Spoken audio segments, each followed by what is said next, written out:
ქობულეთში მეციტრუსეებს რეალიზებული მანდარინის საფასური ამ დრომდე არ მიუღიათ მათ პროტესტი დღეს კიდევ ერთხელ გამოთქვეს და ხელისუფლებას კუთვნილი თანხის დროულად გაცემა მოსთხოვეს.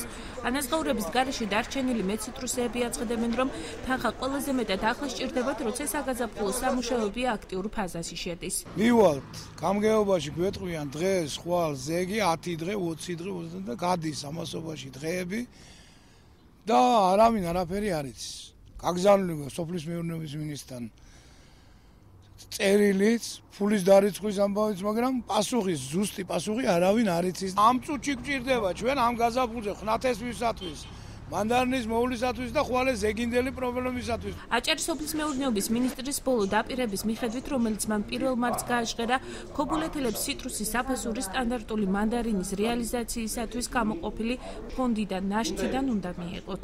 სხვადასხვა თანხები არასტანდარტულთან დაკავშირებით და ყველას მიიღო 20 თეთრი, ამიტომ უნდა მოხდეს იმ 1,5 მილიონიდან ანუ სტანდარტული თანხიდან არასტანდარტულში გადმოტანა. დაამთავრდა სეზონი, ანუ ექსპორტიც დამთავრდა შესაბამისად და არასტანდარტულიც. უკვე გაგზავნილი გვაქვს შესაბამის ცვლილებაზე მასალები თბილისში. ყოველ დღეს ველოდებით ყოველ წუთში.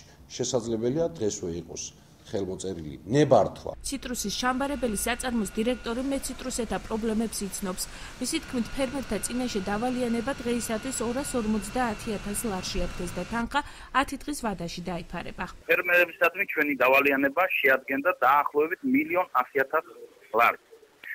დღეისათვის ქარხანამ გაისხუმრა დაახლოებით 850,000 ლარამდე გადაუხადა ფერმერებს. დარჩენილია მხოლოდ 250,000 ლარი გასაცემი ფერმერებისათვის. დავალიანების მიღების მოლოდინში მყოფი მეციტრუსეები პასუხისმგებლობას საწარმოს და სოფლის მეურნეობის სამინისტროს თანაბრად აკისრებენ. მათი თქმით, თუ კი თანხა კვირის განმავლობაში არ დაიფარება, აქცია უფრო მასშტაბურ ხასიათს მიიღებს.